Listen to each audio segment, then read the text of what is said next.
I wanted to like this more than I did.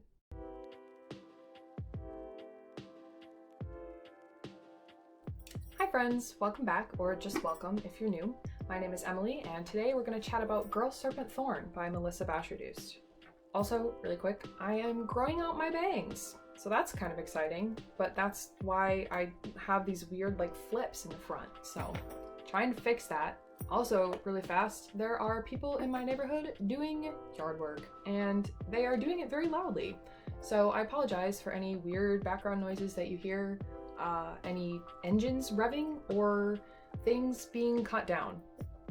That's just the way it's gonna be. So welcome to my first review video. I'm really excited. This is gonna be like the heart and soul of this channel because the whole reason that I'm here is to ramble about books and talk about my thoughts. So look out for lots and lots of reviews. So Girl, Serpent, Thorn came out in May of 2020, I believe, and I wasn't able to get my hands on it until like just now because I didn't know that it existed, actually. But that doesn't really matter because I have it now. And can we just take a second for the cover? Because this is gorgeous. I know a few months ago there was this joke going around about like the YA book snake. So like every YA book seems to have a snake on the cover. And this one, I guess, is no different, but it has two snakes. We've got one, we've got two, so she's unique. And even the spine is gorgeous. I mean, the roses and just, I don't know, all around the design, gorgeous, fantastic, amazing, chef's kiss.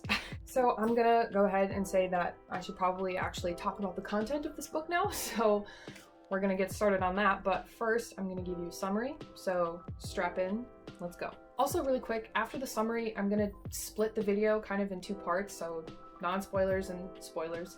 So if you haven't read the book yet, you can bop out before the spoilers start and I'll let you know when that shift happens, so no worries. Girl, Serpent, Thorn is a Persian-inspired fantasy/fairy tale that follows a girl named Soraya who is poisonous to the touch because of a curse that was placed on her by a div, or a demon, when she was a baby. Throughout the course of the novel, Soraya discovers that her curse isn't exactly what she thought it was, and she is thrust into this world full of monsters and demons, and she has to try to figure out who she really is. Is she a princess or monster, or can she be both? First, I have to address the reason why I didn't like this book as much as I hoped that I would, and that was honestly because of the writing. The writing just fell kind of flat for me.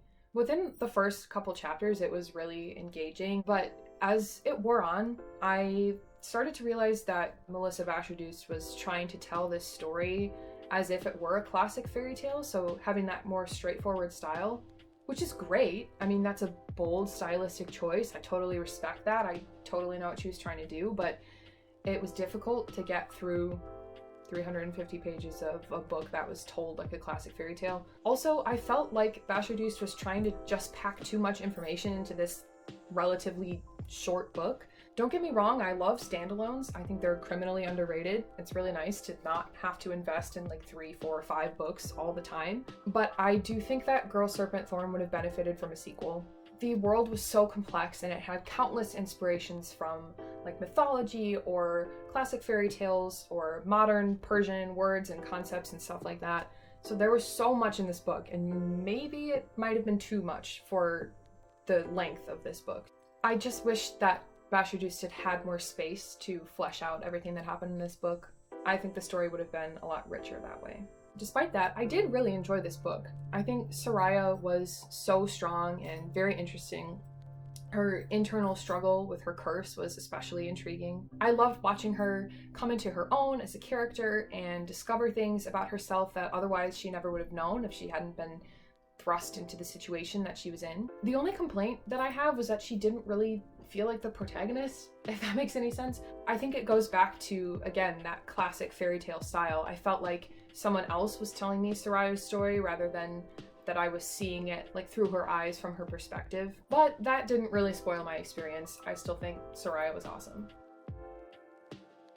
So the plot reveals and twists, awesome. I keep a little like running note on my phone of theories and thoughts that I have for each book that I read. I wrote down, Tamina cursed Soraya for some reason. I'm calling it now, before we found out that that was true. And I was so excited to get it right. Although the reason that Tamina cursed Soraya, or took her to be cursed, I guess, wasn't something that I expected. So that was cool to be able to kind of like predict a plot reveal, but also have more levels to it that you didn't know and that you still get to discover. I think the relationships in this book were spectacular. Between Soraya and Sarouche, her brother, I felt that coldness and that distance. And my heart hurt for Soraya. I can't even imagine not being able to talk to my brother or not being able to see each other. So I was able to really sympathize with her and kind of try to understand what she was going through. Also, the relationship between Parvana and Soraya, we got another chef's kiss in this video. It was lovely. I feel like there aren't a lot of female-female relationships in fantasy, so it was great to have it in this book. Representation, we love to see it. Okay, I do have to say though, I thought Azad, aka the Shamar, and his Deves were a little cartoonish, I guess. There's this one quote that I picked out that seemed especially bizarre to me. It was when Azad was talking to Soraya before he became the Shamar, and he said something along the lines of, "This is what I've always wanted, to save you." And I just thought, well, that seems like a pretty pushy way to clue the audience into the fact that Azad is not really what he seems to be. It was kind of like saying like, hey, look here, he's saying weird things, keep an eye on him. I don't know. It just felt kind of forced before he turned into the Shamar. Also, the Deves just didn't really do it for me. I kind of felt cheated. Like, I wanted to know more about them, but we got these tiny little glimpses of what they looked like or what they did, or we got like names of Deves and then we never saw them again. I don't know. I wanted to know more about them because that's such a big part of this story, and it's such a big part of this fantasy world that Bashardoust had created. Also, real quick, did Mount Arzer from... Someone just walked by my window. Did Mount Arzer remind anyone else of Under the Mountain from ACOTAR? And I promise it's not just because they're both mountains.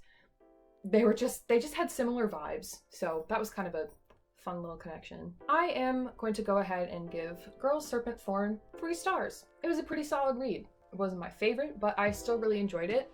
I think if the writing style had been different, it would have maybe been 4 stars, but as it stands, this is how it is. It just wasn't my favorite style, but don't let that discourage you from reading it, because obviously everyone has different tastes, and just because I didn't like the style doesn't mean that you won't. I'm gonna assume that since you've made it to the spoiler section, either you're not going to read this book or you already have, but I would still totally recommend reading this. It centers around a strong, diverse main character who takes charge of her life and makes her own choices and defends the people that she loves, and I think that's really cool. Oh, also, one more thing. At the end of my review videos, I want to share like a favorite quote or a favorite passage, something that really stood out to me that I thought was funny or meaningful or something along those lines. So this time that goes to a quote at the beginning of the book where Soraya is tending her garden and taking care of her roses, which are the only living things that she can touch without killing them. So the passage reads, "She let her hands drift down to the stem, pressing the tip of her finger against one of the thorns, and that too was a comfort, knowing that something dangerous could also be beautiful and cherished." So obviously that really speaks to Soraya and her situation, the fact that she's dangerous, and yet the people who love her, like Parvana and Tamina and Sarouche, still believe that she's beautiful and able to be cherished. And this quote becomes even more potent when you take into account the ending of the book, where Soraya discovers that she can grow thorns as a way to channel her poison, so she becomes just like the roses. Dangerous, but worthy of love at the same time. And that is all I have for Girl, Serpent, Thorn.